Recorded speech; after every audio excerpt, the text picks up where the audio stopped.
Good morning. My name is Dr. Rose Nyaundo. Welcome to Livable Legacy. Have you ever thought what the meaning of your legacy is? Is it just currency? Is it just wealth? Is it knowledge? What is it? What is the brand of your legacy? What is the spine of your legacy? And that's what we are here to talk about today. We recently traveled to Kenya with my family we try to make a trip every year, every 2 years, whenever we can. And so we recently just got back, which is why I have not been recording because we're traveling. But here are 4 truths that I brought back about my legacy, and I'm curious to know about yours and about your experience and what the brand of your legacy is. Welcome to Livable Legacies.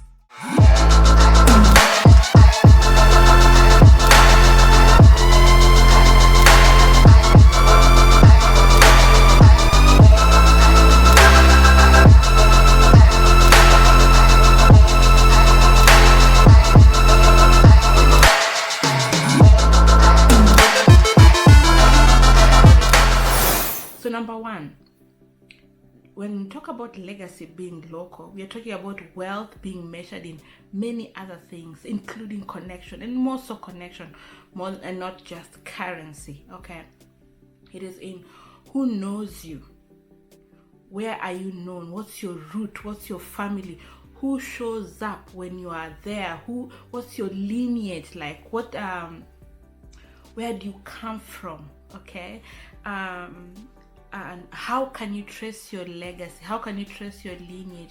What are you known for? Many times when we were at home, we would show up at the lake, for example. I remember this one morning we showed up at the lake and someone spotted my husband and he looks like his dad, and we obviously look sticking out so it looked like foreigners. And he asked, are you guys of the Ochuk family? You look like one of the Ochuk family. And my husband goes, I am one of those in the Ochuk family, and this is my family, this is my wife Rose, these are my kids.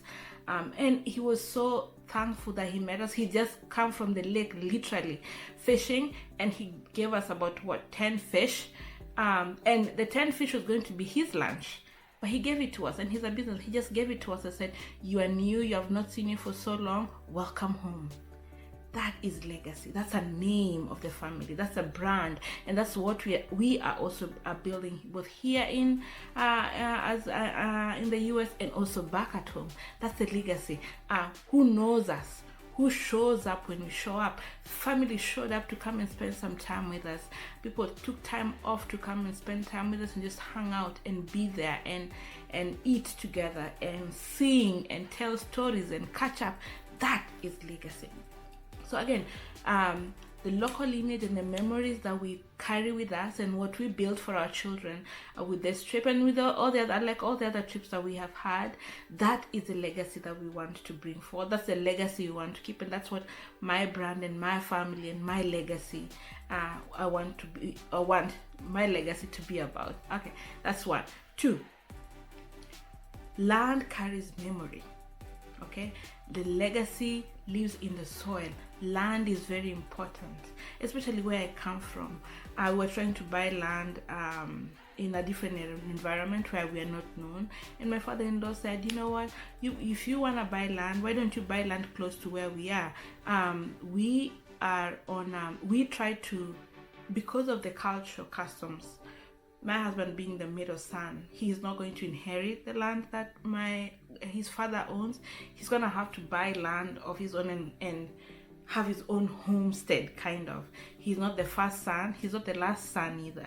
And so the ceremony that we went to do is called Goyo Dala, is to not Goyo Dala but Tedo or something, not Goyo Dala but something like Tedo or something, in your own home. And so the home that we built is in his father's home, so we need to build another home of our own, where our children can inherit, because my children cannot inherit that property as it is. But then the thing that I want to drive home is that land carries memory. It was a very beautiful thing for my husband to walk through the land where he was born and to show my kids hey, this is, you see that tree, we climbed that tree when we were little.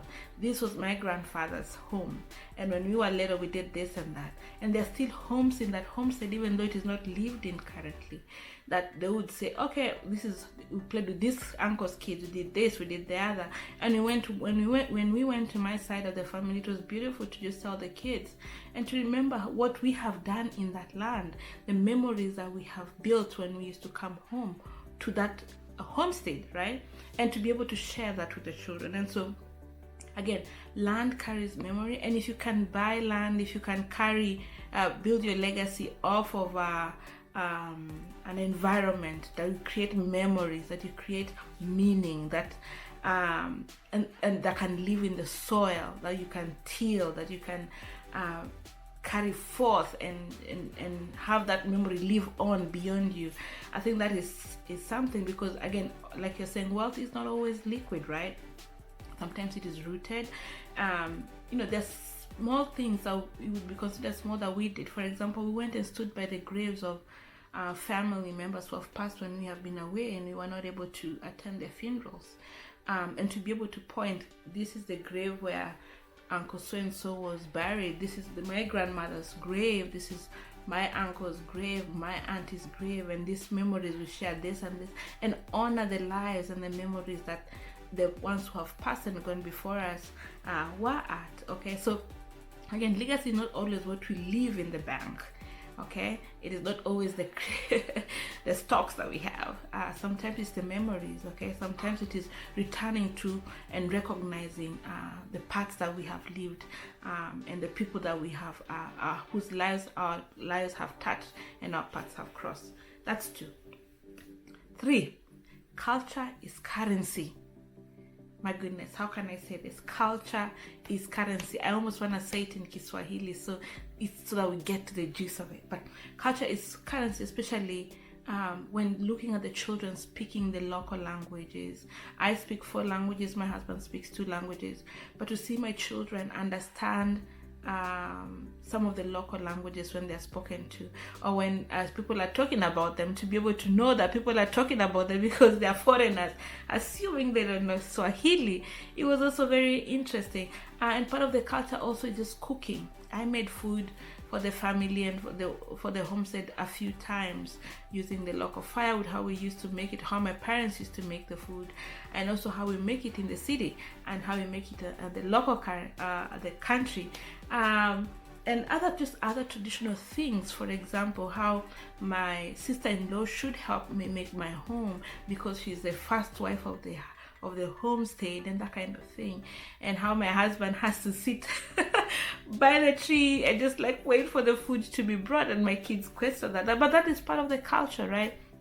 There's meaning in all of that, and I assume that part of that was allowing the women to bond in some ways and giving them space to be in certain ways. And so those cultural connections, I think that's currency. Okay, I think to watch the cultural fluency across generations, from my kids to me, to my grandmother, to my mother, to my mother-in-law in our family, I think that is an asset. I think we cannot take it for granted, and passing that down, the things that are meaningful and will continue to be meaningful to the children, I think it's invaluable. It's an invaluable asset.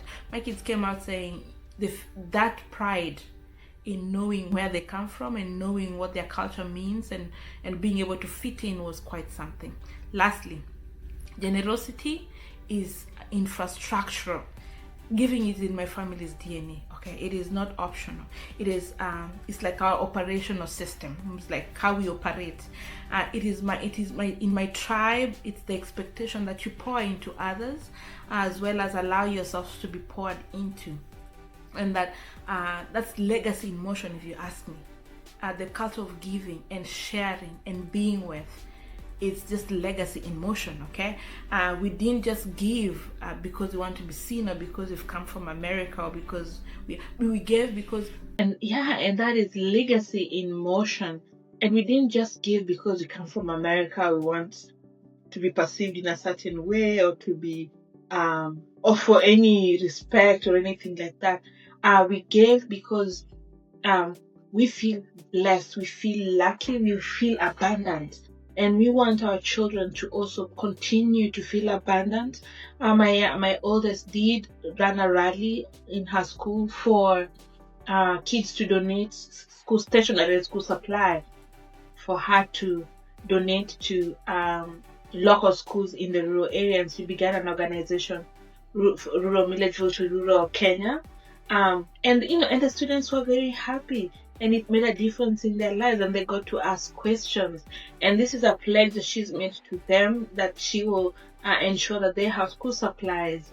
She and her friends will make sure this class of students have school supplies. They have shoes, because that's the next need. But they come from the lake, and there's a lot of lake water sanitation related diseases, bilharzia being one of those. And so shoes is very important.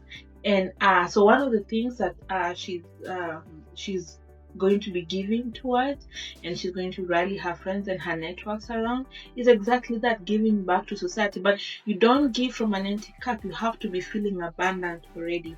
Is she the wealthiest person? Is she the wealthiest? No, by no means, no. But does she feel abundant? Does she feel already lucky, already blessed enough to give from her cup that is full? Yes, she does feel that. And so that is the legacy that we are building, and we hope that our children will carry that forward. We give to family everywhere we went. We gave, and we were also given. My youngest was given chicken from one of the grandparents' homes that we went to, and you see her carrying chicken, and it being very interesting because it might as well be a pet. But from where we come from, that's a meal. It's a dinner. And I said this lightly, just because of cultural differences. And so that's another piece that we bring back from home, is a tradition of giving, and that's something we hope to give, and that's our legacy in motion. All right, thank you so much. Please click like and subscribe, share with a friend who will find this educational, informative. Think of others to share with, and let's talk again the next time. Bye bye.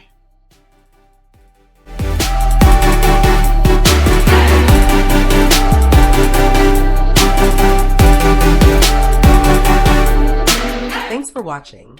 Don't forget to hit the like button and subscribe so you never miss out on the latest content. I'll catch you in the next one.